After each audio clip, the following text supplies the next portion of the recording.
സുഹൃത്തുക്കളെ, സോഷ്യൽ മീഡിയയിൽ കണ്ട ഈ പോസ്റ്റ് എന്നെ വല്ലാതെ വേദനിപ്പിച്ചു. സ്വന്തം ഉമ്മയെക്കുറിച്ച് തള്ളിപ്പറഞ്ഞവൾ, ഹൂറന്മാർ ഇല്ലാത്ത സ്വർഗത്തിലേക്ക് പോയവൾ എന്ന് ഒരാൾ വിശേഷിപ്പിക്കുന്നുണ്ടെങ്കിൽ അയാളുടെ ആ മാനസിക അവസ്ഥ എന്താണ്?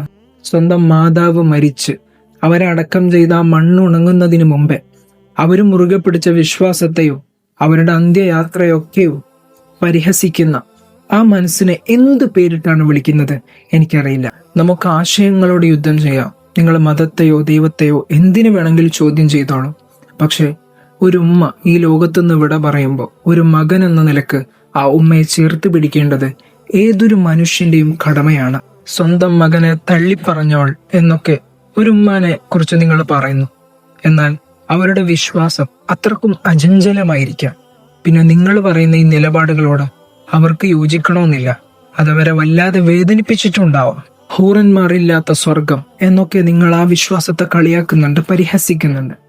എന്നാൽ മരണം വരെ ആ വിശ്വാസം അവർക്ക് നൽകിയ പ്രതീക്ഷയും മനസ്സമാധാനവും അത് അത്രമാത്രം വലുതായിരിക്കാം. അതിനെയൊക്കെ പരിഹസിക്കുന്നതാണോ യുക്തിവാദം? സ്നേഹവും കരുണയും ഒന്നും ഇല്ലാത്തതാണോ നിങ്ങൾ പ്രചരിപ്പിച്ചുകൊണ്ടിരിക്കുന്ന ഈ യുക്തിവാദം? മാതാവിന്റെ പാദത്തിനടിയിലാണ് സ്വർഗം. മാതാപിതാക്കൾ അമുസ്ലിമീങ്ങളായാൽ പോലും അവരോട് വളരെ ബഹുമാനത്തോടെയും സ്നേഹത്തോടെയും മാത്രമേ പെരുമാറാവൂ എന്നാണ് ഇസ്ലാം നമ്മളെ പഠിപ്പിക്കുന്നത്.